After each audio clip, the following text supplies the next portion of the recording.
Human sa Miyerkules sa Badlis, ang unang adlaw, Huwebes sa Badlis, nagpahinomdom nato og mga basic yun kaayo nga mga kinabuhi, kinaiya nga atong puy-an aron siguro kitang maluwas.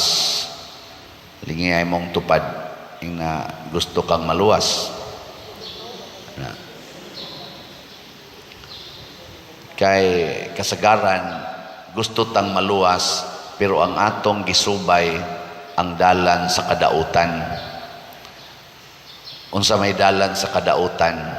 Matud pa ni Hesus, ang maningkamot pag amping sa iyang kinabuhi kawad-an niini.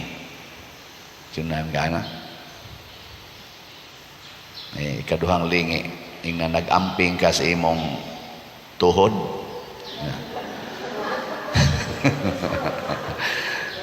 Nag-amping ka ng imong naong, sige kag amping anang imong kidney, kanang imong heart, kanang imong sugar, kanang imong dugo, amping kag maayo ana. Nya sige kag amping anang imong balay, kanang imong yuta, kanang imong sakyanan. Imog yung protektahan og maayo ang imong anak, imong bana, imong asawa, imong ginikanan. Bisag 80 anyos na, sige jud kag protektar, hadlok jud kay kang masakit, kana peligro kang mawad-an sa kinabuhi nga tinud-anay. Diri sa unang pagbasa, giwarning gyud ni Moises nga kung sundo ninyo, niyaman ni sa kuan, kisa to'y gasuwat aning unang pagbasa, sa ning libro ha? Deuteronomio, gisuwat ni Moises, chapter 30. Gibutang niya diri, karong adlaw papilion tamo. Unsa may inyong pilion? Kamatayon ba o katalagman, o kinabuhi ba o kauswagan? Hay may inyo ng pilion kung kamoy papilion. Kinabuhi ba o kauswagan, o kamatayon ba o katalagman? Ako ato jukos kinabuhi o kauswagan.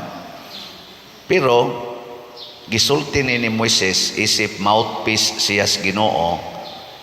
Pag abot na gyud sa New Testament nga natao na si Kristo, dili na gyud propeta ang nagsulti. Si Kristo na gyud nagsulti nga pilian ninyo ang pagsunod nako. Nya kung musunod mo nako, biyai gyud ang tanan, pas-ana gyud ang inyong cross, og sunod mo nako. Mao na na. Nya kinsa man ni si Kristo nga atong sundon? Naingon siya diri sa una, ang anak sa tao, siya kinahanglan mag-antos pag-ayo, isalikway sa mga punuan sa mga Hudiyo, o sa mga kadagkuan sa mga pari, apil ra ba may mga pari, o sa mga magtutudlo sa balaod, mga lawyers. Kunya dayon, patyon siya. Kana, saman, musunod mo ana, kanang isalikway ka sa mga authority, isalikway ka sa imong mga silingan, daog-daogon ka, sunod mo ana, dili. Musugot mo. Kana bang pahimuon kas buta nga supak sa imong gusto, sama anang latiguhon ka, prisohon ka, ilansang ka sa cross, musugot ka dili? Nilingo na.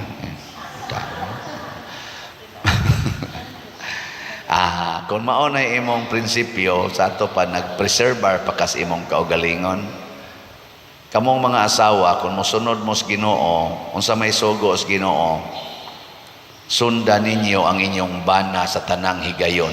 So kung iparokas imong bana sa haligi, ayaw gyud reklamo. Nasunod lang. Kay mo may sugo sa Ginoo, pero supak na sa imong kabubuton. Ang mahitabo anak, mapangag ka, lagom imong naw, pay siguro mamatay pa ka, kaduha ka iparok, way siguro matay ka. Pero matod palagi sa Ginoo, kalipti ginang imong kaugalingon. Nya sakit man na, cross man na, pasana imong cross. Nya ansaman, inyong paminaw, makaayo ni nato o makadaot? Uy. Naranan ninyo. Pero timan-i ha, timan-i ang nagsugo ani, mao ang atong magbubuhat, mao ang naghatag nato sa tanan, mausad ang tag-iyas kinabuhi ug tag-iya sa kabanhawan. Ang nagsugo ba? Mao'y naghimo nato, mao'y naghatag nato sa tanan gyud natong gikinahanglan gikan karon hangtod ta matapos dinhi. Siya say muhukom nato, siya say tighatag nato tinuod nga kinabuhi. Musunod mo dili? Uy, unsa mo? Di mo musunod. Pananglitan ro nagtrabaho kas kompanya nya ingnon ka sa imong manager, ingnon ka sa imong employer nga sunod gyud sa isugo sa imong supervisor ha, kay maobaya nay ako ang gitagaan og authority dinhi sa imong trabaho. Siya kinsa may akong supervisor, sir, sus pagsuod sa supervisor ang kabit mas imong asawa. Laki ka ba? Bana ka? Ang kabit sa imong asawa nga portigin imong laguta mao imong supervisor. Unsa man mosunod ka sa iyang imando o dili? O kamo ba? O kamo'y naana?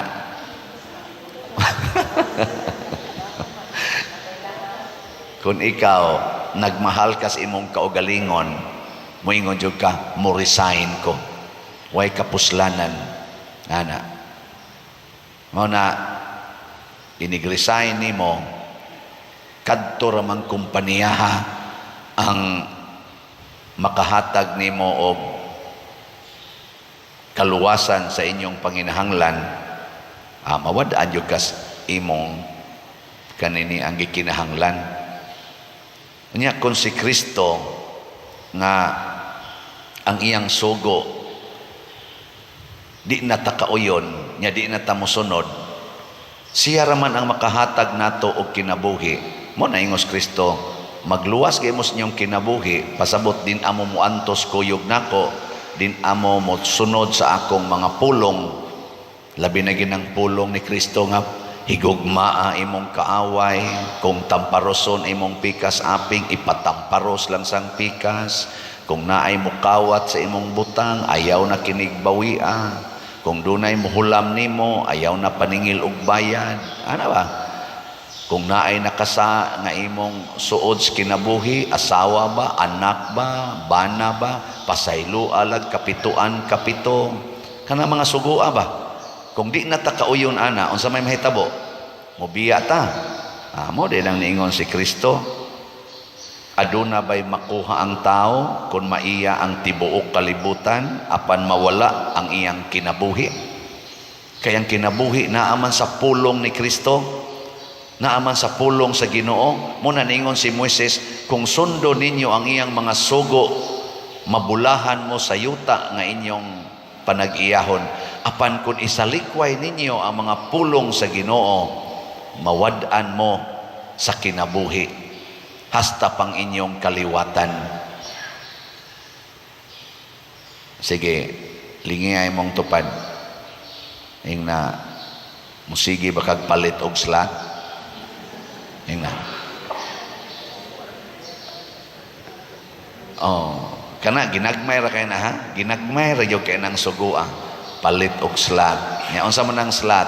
Slot, gamay nga porsyon. Mumho. Nya nangayo ang atong simbahan og mumho gikan sa imong kwarta. Wa man mangayo nga ang imong tanang kwarta ihatag si Kristo, ingon magisa ang tanan, pero kita dinhi ingon lang ta tagailag slot or mumho. Ana. Imuhatag ka. Di man nakahurot bisag pila pa nakabuk mumho, imo ra maginang silhigon ang mumho. Di ba? Pananglitan atong slot nga SBF Dag. Duha naman ni kabuk atong slots karon. Kaning SBF Dag para nis atong kumbinto nya tag 500 pesos ni.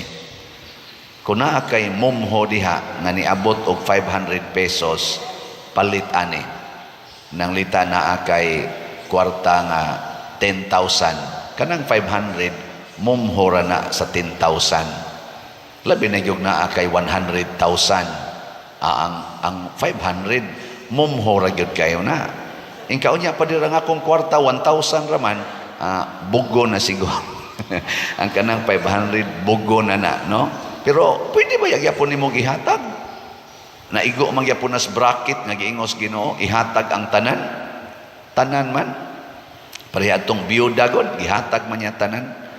Nya kun mahadlok ang muhatag sa mumho, labi na gyud bugon.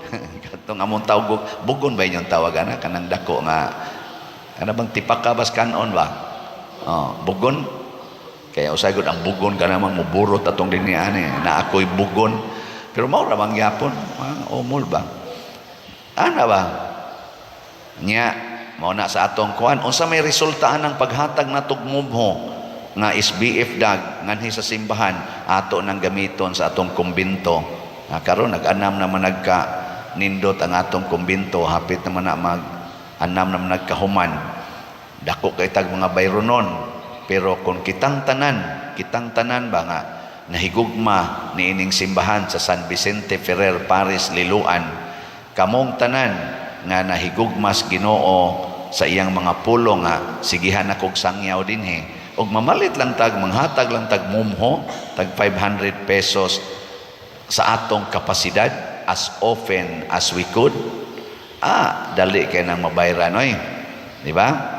Nya karon na sa tay special slot para ni sa atong Lenten o Holy Week celebrations na masataan ni mga bayronon.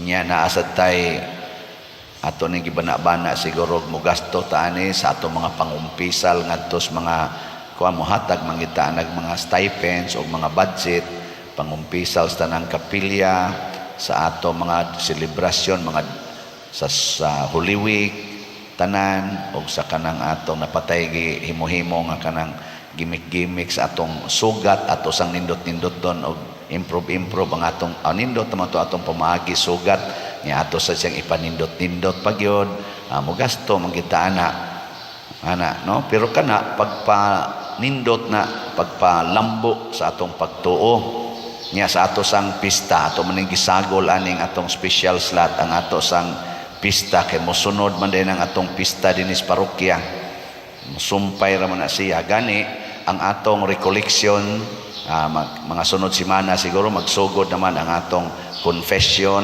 recollection og misa ngadto sa mga kapilya nga atong mga speakers bureau nga gilangkuban sa atong mga lay ministers ug sa atong mga catechists mag-regroup na sila sa ilang kaugalingon by next week basig mosugod na og adto sa mga kapilya para sa misa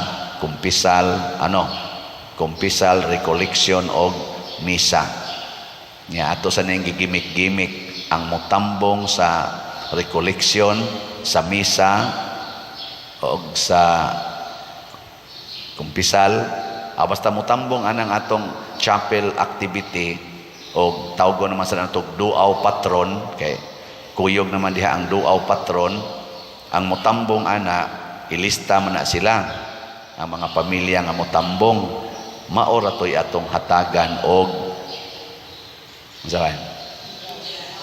kana 5 kilo rice mo na atong hatag nila unyag manambong ang tanan di porte daghana mga 5,000 kapin kapang pamilya ang atong hataganan og 5 kilo rice ato na sana siyang pamalandungan pero ato ginang tumanon ingka daghan kay na pader mao nay bunga sa atong kalipay nga maghiusa ta diha sa kapilya kay ang kapilya nato dinhi sa tibok yun nga simbahan mao man ay extension sa parokya so magkahiusa adto mamalandong, adto mangumpisal, malimpyuhan ta, mugasto gid ta. Ug mao ni ang ato sang gastuhan. Mao nang namaligya ta og special slot nga divine cleansing, healing and strength or DCHS. Unya kining maong slot tag 200 pesos ni per slot. Ana gasugod ta ni gahapon pag Ash Wednesday atong suwayan kutob sa Abril 13 og mahurot ba ni atong gibaligya 30,000 ka slots nya tag 200 pesos per slot. Sa inyong paminaw mahurot ka ni dili? Ay sos dali kini mahurot.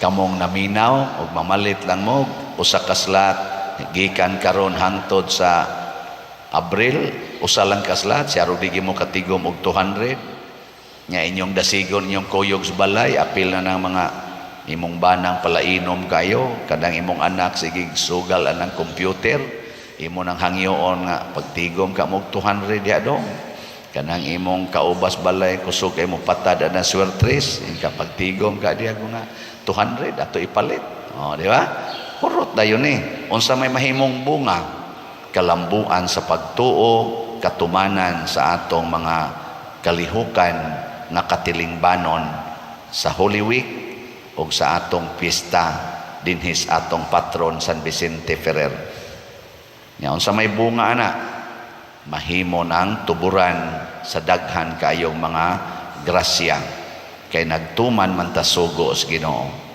So ang atong SBF dag as of yesterday nakadawat na taog 10,841 ka slots na apay 49,159 ka slots nga available.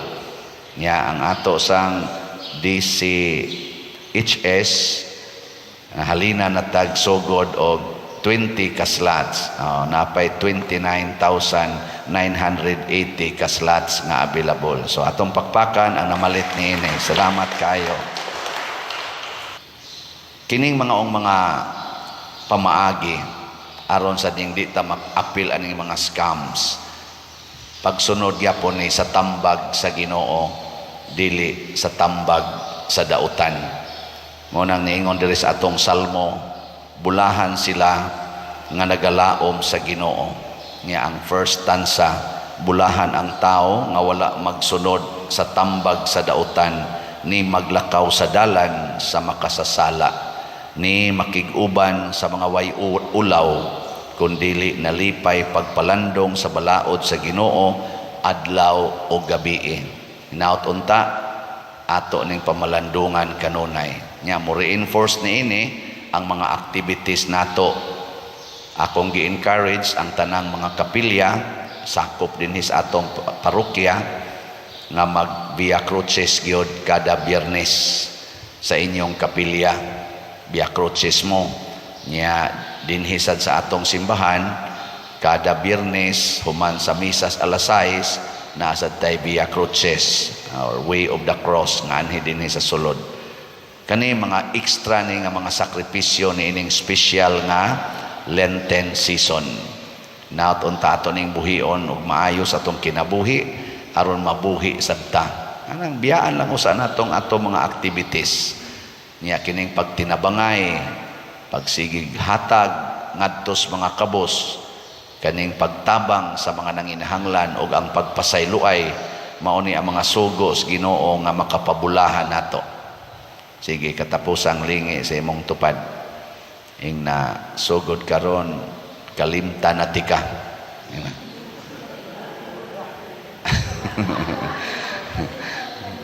Nga namang imo mo na siyang kalimtan aron imong i-focus ngadto sa Ginoo. Nya ang sugo sa Ginoo higugmaan ang imong silingan sama sa imong kaugalingon. Kay kun dili na nimo himuon ang sugo sa imong kaugalingon moingon gid na ayaw naghigugmaa kay libakira kay nastanan. Ayaw naghigugmaa kay di gid na mo bayad og utang. Ayaw naghigugmaa kay abusado kayo na. Daghan kay tagdili gustong higugmaon basta ang atong kaugalingon atong paminaon Pero og kalimtan na nimo, nya mosunod ka sa Ginoo, ang tanan pwede yung higugmaon. Sige, manindog na ta.